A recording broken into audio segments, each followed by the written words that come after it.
So guys, welcome back. Di ruangan yang berasap ini saya ingin membagikan cerita atau pengalaman saya ketika menghadapi Sonic 150 yang knalpotnya berasap seperti pada video intro tadi. Sebenarnya ini sangat membingungkan ya, ini sangat kadang menyebalkan juga karena saya harus kembali berurusan dengan mesin Sonic 150 yang secara pribadi ini banyak masalahnya gitu. Dan kenapa barusan kita membahas ini atau sekarang kita membahas ini? Sebab saya yakin ada juga atau mungkin suatu saat ada dari kalian yang mengalami hal seperti ini. Jadi kenapa bisa berasap seperti barusan? Sebelumnya saya ingin memberikan disclaimer bahwa video ini tidak akan membahas dulu mengenai cara membongkarnya, lalu cara mengganti barang gitu, cara mengganti part underdeal yang nanti ada kerusakannya. Tidak seperti itu. Dalam video ini saya akan bercerita tentang perjalanan Honda Sonic 150 ini, kenapa bisa sampai berasap seperti itu. So, di kurang lebih kilometer 30 ribuan dari odometer, di bagian leher knalpot Sonic itu kropos. Dan karena sudah kropos, ternyata juga menempel di mesin bagian leheran knalpotnya ya, terutama yang bagian intake, bagian di leheran yang bulatnya besar gitu, yang seperti ring, dia menempel di mesin, di bagian mesinnya. Kemudian singkat cerita, motor ini dibawa ke bengkel las. Untuk apa dibawa ke bengkel las? Ya untuk mengganti leheran knalpotnya, kemudian untuk mencopot bagian intake ya, bagian leheran intake-nya yang menempel di mesin. Terbayang bagaimana prosesnya itu bisa sampai kropos, kemudian si intake-nya menempel di engine gitu. Dan setelah saya sempat melakukan diskusi di beberapa forum, ternyata banyak juga yang mengalami hal seperti itu, yaitu leheran knalpot yang kropos. Kemudian yang atasnya bagi saya, ketika mesin Sonic ini pernah juga klep bengkok ya, 2 klep bengkok, sehingga harus ganti klep. Kemudian sekarang knalpotnya juga, kemudian dulu kuplingnya sering bermasalah, sekarang ditambah mesin ya berasap ya saat di RPM tinggi seperti tadi. Kenapa sih bisa seperti itu? Jadi setelah saya ke tukang las, kami ke tukang las, si tukang lasnya itu mungkin kurang telaten atau bagaimana ya. Jadi ketika hendak mencabut ditodong, bagian serpihan dari knalpot yang kropos tersebut masuk ke dalam mesin. Imbasnya apa? Ketika hendak menyalakan, tentu mesin nggak mau menyala ya.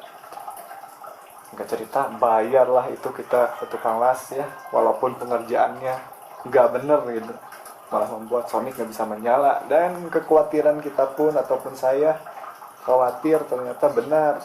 Serpihan knalpot tersebut masuk ke dalam mesin, mesin nggak mau menyala. Kita doronglah sampai ke bengkel terdekat. Kenapa dibawa ke bengkel? Ya karena untuk dorong sampai ke rumah rasanya nggak mungkin gitu, cukup jauh dan juga sudah hujan. Jadi opsi optimis ataupun opsi realistis ya, berikan ke bengkel. Setelah di bengkel dibongkar, kemudian dicari serpihannya, dapatlah itu serpihan. Cuman di sini sebenarnya ada sedikit keteledoran ya, selain dari tukang las, mungkin dari bengkel yang memasang juga, serta dari kami teledor ini. Setelah diketahui serpihannya ada di dalam mesin, dicabut lebih saja. Cuman mungkin kata bengkel ini nggak apa-apa, kemudian dipasang lagi. Cuman setelah dipasang, wah kok begini gitu. Jadi ini saya nggak mau menyalahkan siapapun ya. Jadi saya menyalahkan semuanya saja gitu. Nggak menyalahkan satu orang, semuanya saja gitu. Bengkel, tukang las, kemudian kitanya juga salah gitu. Hasilnya seperti ini, mesin ngebul. Dan ini jadi pemikiran juga sih, soalnya kalau dibiarkan ini ngebul, efeknya itu bukan hanya satu ya, mesin overheat, oli gampang habis, air radiator gampang habis, tenaga nggak keluar gitu. Selain itu polusi bertambah ya, terutama bagi motor yang ada di belakang kita gitu, pas macet pasti kebul gitu, ngebul, bikin emosi itu. Nah sekarang saya berpikir, apa saja sih ini yang membuat kerusakan Sonic ini? Sebagai lulusan otomotif ya, yang jarang bongkar motor ya, hanya sesekali bongkar motor, Ada beberapa kecurigaan saya kenapa ini bisa ngebul ya. Salah satunya adalah bagian seal flap bocor. Kemudian bisa juga seher, ring sehernya ataupun boringnya ya, atau dua-duanya lebih parah lagi tuh, nggak punya duit, duanya rusak, apa arah ini. Bisa juga dengan sealnya ya, dengan seal flapnya juga bisa rusak ya, karena itu kan serpihan masuk ya, bisa saja menggores apa saja yang ada di dalam gitu. Kemudian bisa juga ini karena busi ya, walaupun minim ya. Tadi juga sempat saya gas, pelintir gasnya sampai maksimum, ngeberebet gitu bagian RPM atas. Dan bisa juga itu karena pembakaran gak sempurna, tapi sepertinya bukan sih ya. Nah ini buat kalian yang punya motor injeksi, Sonic, ataupun CBR ya, yang engine-nya sama. Jika keluar asap putih di RPM tinggi, kemudian setelah mesin panas nggak hilang, itu tetap ada. Nah itu masalah besar buat kita. Kenapa masalah besar? Nah, kalau misalkan hanya saat dingin, mesin dingin kemudian keluar asap kemudian menghilang, ya itu nggak apa-apa, biasanya itu hanya dari sirkulasi penguapan oli atau juga ada embun di knalpot, itu biasanya memang terjadi gitu. Dan jika misalkan di motor injeksi keluar asap hitam, meskipun sekarang jarang ya, itu biasanya karena pembakaran di mesin terlalu boros jadi hitam. Sedangkan jika putih terus menerus, mesin panas, mesin dingin tetap ada asap putih, itu bahaya, itu masalah besar. Oli kita harus ganti, kemudian seher, ini berkemungkinan ya, kalau oli pasti tetap harus ganti, karena kita bongkar mesin, ganti oli juga gitu. Kalau masih belum beres, kocorin lagi atau keluarin lagi olinya, bisa dimasukin karena mungkin belum dipakai terlalu lama, tapi tetap saja itu merepotkan. Dan selain seher, boring, klep, apa lagi ya? Mungkin juga dari packing ya. Packing ada yang bocor, salah satu packing bocor, kemudian rembes.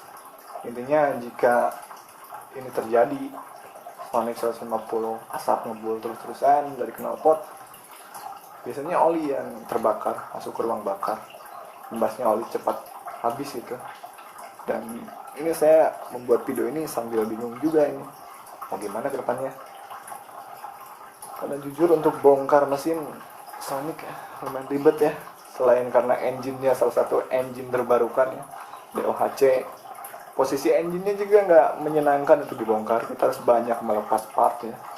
Beda mungkin dengan motor bebek ya, atau motor matic, yang engine-nya sedikit lebih gampang untuk dibuka. Maksud saya begini, jika kalian melihat engine Sonic itu, engine-nya itu tegak ya, tegak, kemudian kita harus bongkar bagian atas, bagian kiri, bagian kanan, radiator kita copot, baru kita bisa membongkar bagian mesin. Ada opsi lain, ini lebih ribet, kita turunkan mesinnya, kita ambil sini misalkan. Jadi saya lebih leluasa gitu jika sering kagok karena ruangnya kecil gitu di body Sonic. Cuman tetap saja kalau kita bongkar mesin, kan kadang kita membenarkan atau memperbaiki mesin itu kadang kita masih ragu-ragu, ini udah baik atau belum. Maka untuk menjawab keraguan-raguan itu kita harus melakukan pengetesan. Nah, jika mesin sering dibongkar naik, bongkar naik, itu saya rasa cukup lebih merepotkan lagi gitu. Karena ya membongkar mesin saja sudah ribet, apalagi sampai diturunkan ya, bongkar pasang. Kalau kita hidup di pool perbengkelan mungkin oke ya, tapi untuk saya yang bekerjanya sekarang back office ya, sekarang saya lebih banyak mengeluarkan soft skill ketimbang hard skill saya. Ini nih lumayan ribet juga. Mungkin kalau mentok saya bawa ke bengkel, saya wawancarain bisa kenapa bisa begini. Sejauh ini saya masih bingung ya. Tapi untuk kalian yang menonton video ini sampai beres, kita ulangi lagi beberapa penyebab dari knalpot motor injeksi mengeluarkan asap berwarna putih secara terus menerus ya, terutama di RPM tinggi.